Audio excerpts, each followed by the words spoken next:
G'day again, John Down Under Tunage here in Melbourne, Australia. I'm jumping on board the thread put out by Mike, the Vinyl Policeman, PC31, over in Britain.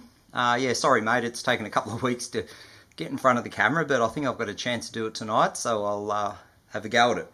Yeah, I've seen a few of them, and of course Ben's is the local Aussie one, so I'm going to do the same sort of thing with an Aussie release. Yeah, I've seen obviously yours, Mike, plus Brian, the what did he do? Matador, I think, and there's been a couple of others that I've seen, but yeah, I'll do a local label here in Australia that's actually not in Melbourne, it's a Sydney label, and that is Red Eye Records, and they were started in about 1985, I think, roughly 85. They've got a store in Sydney that we used to visit when we lived up there back in the mid to late 90s, and I think the store's still going from memory. I'm not too sure what's going on with the label, but yeah, it was an indie label, and they also did a bit of, they had a tie-in with Polydor at one stage, which I think they reverted back, but yeah, so the first one to show is, there'll be a bit of a theme with these, because most of them anyway.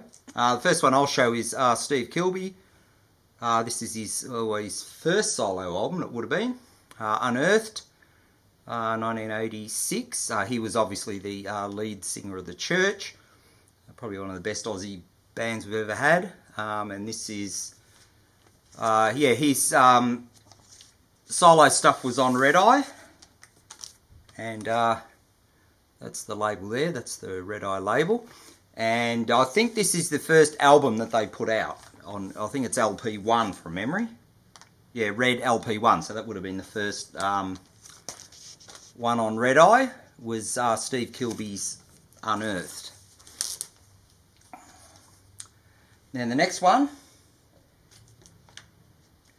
is another Kilbey reference, and this is the Bagavad guitars. It's a bit hard to say, and this is an EP. I don't have all this stuff, this is just one that I do have. This is Headland.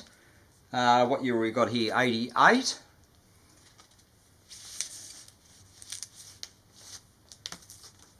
And here's the guys there. And of course, another Kilbey brother was in the Bagavad guitars, and that was John Kilbey. And yeah, he's in this, and obviously the record label is a Red Eye, so that's another one of the bands that were in on the Red Eye label. Oh yeah, and probably their best known song was Party.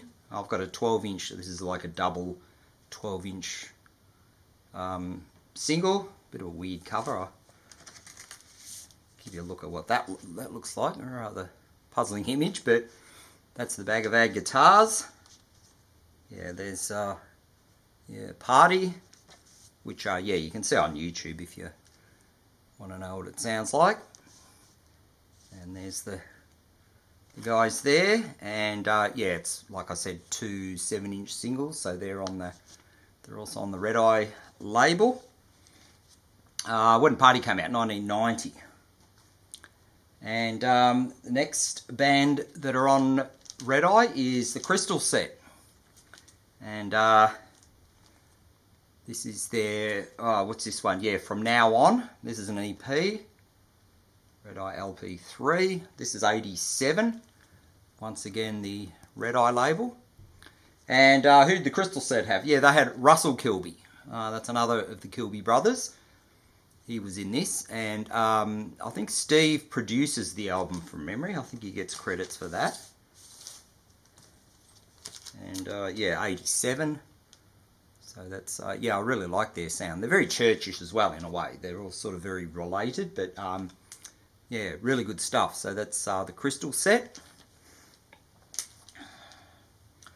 And then the next one, another Kilbey tie-in, and this is Curious Yellow, and this is Charms and Blues, and appropriately enough it's on blue label, blue vinyl, and of course the Red Eye. And Karen Jansen was Steve's partner around this time. What year was this? 1990. Yeah, there's a couple of EPs that they put out as well, but this is their LP release.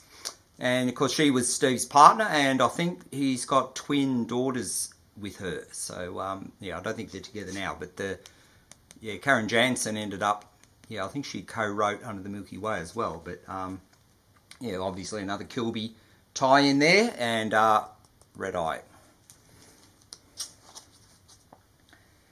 And the last one to show is, I went down a bit of a rabbit hole when I was checking this one out. And this is the Mexican Spitfires. And it's Lupe Velez. And this is their only released issue. So that's their entire discography just here, which is an EP. And that's, once again, on Red Eye. God, what year did this come out? 1988. And apparently they've got another record, but it's never been released. So this is the only one you can get. And when I looked up what Lupe Velez was, it's actually she was a Mexican actress. Up in very early 1900s into the 1940s, I think. And she died quite young. She was aged in her 30s, I think, from memory. And yeah, she did the Mexican Spitfire films. That's why it's obviously called the Mexican Spitfires. And yeah, she was famously attached to a couple of well-known Hollywood people. I think Gary Grant, and the main one she was with was Johnny Weissmuller, who was one of the original Tarzan, I think, from memory. But yeah, apparently a bit of a tempestuous lass, and a bit of scuttlebutt from the time. But yeah, that's the only thing you can get from them. They were a Sydney band, and all the songs are about Sydney, like Rookwood is Rookwood Cemetery.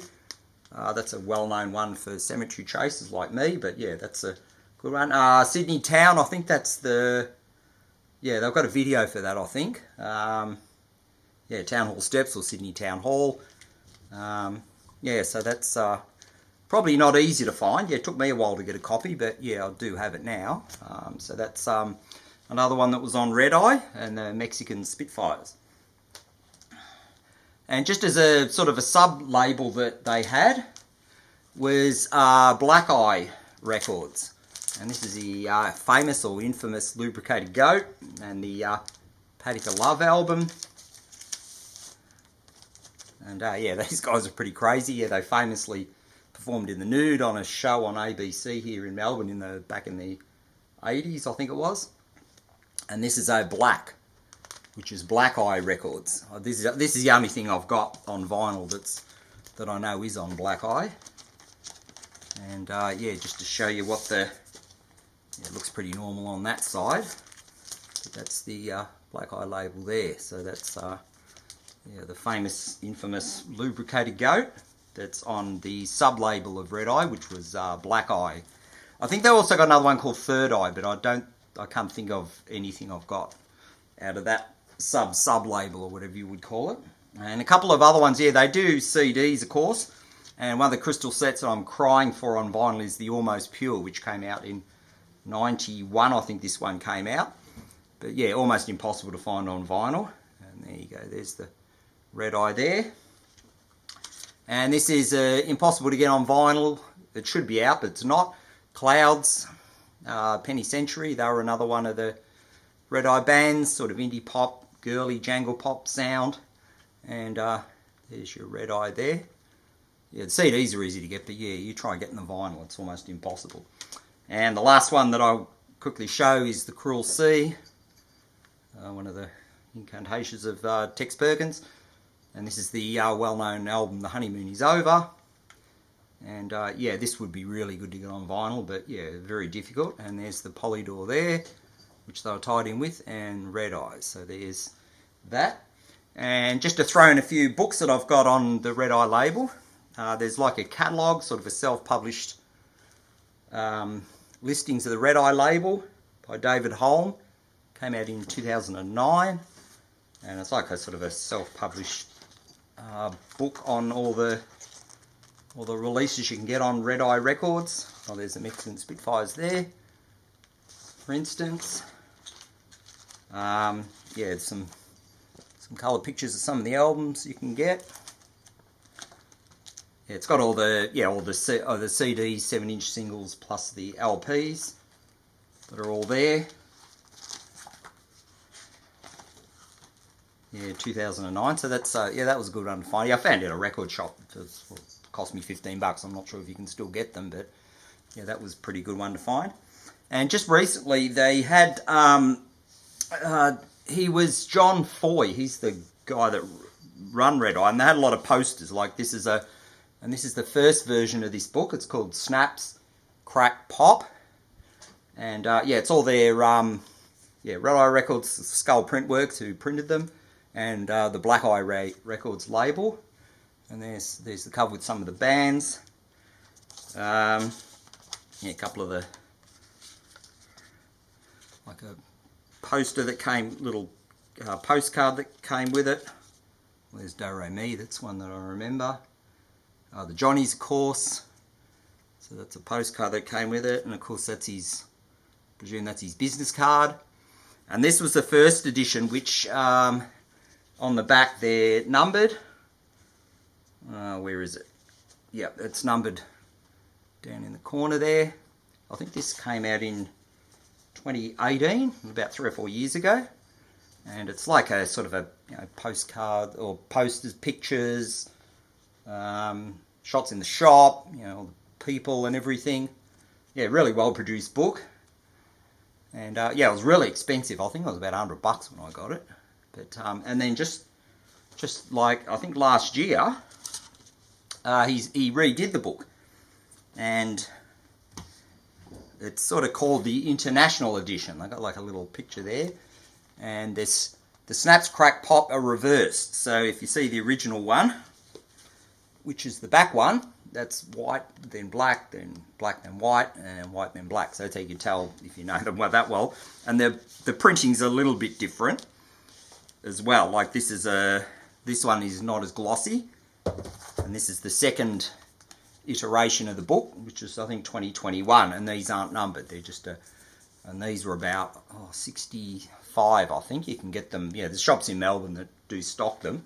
And like once again, it's all odds and sods from the history of Red Eye Records.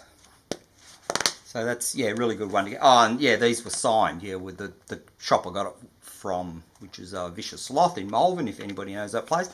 They got copies of they got some signed copies, so, and that's what that one is. So that was, yeah, a good one for the history of one of the well-known labels here in Australia. Yeah, so there you go. That's my entry to the thread. Yeah, it's one of the few records I do have about 5 of them. There's a lot of other sort of lesser known labels that I'd like to do, but I sort of didn't have enough records to justify it, so this was the one that I chose. And thank goodness Ben didn't show it. He did a even far more obscure one to me anyway, but yeah, it was really good to watch as well. So yeah, for everybody who watched, thanks very much, and I'll catch you later.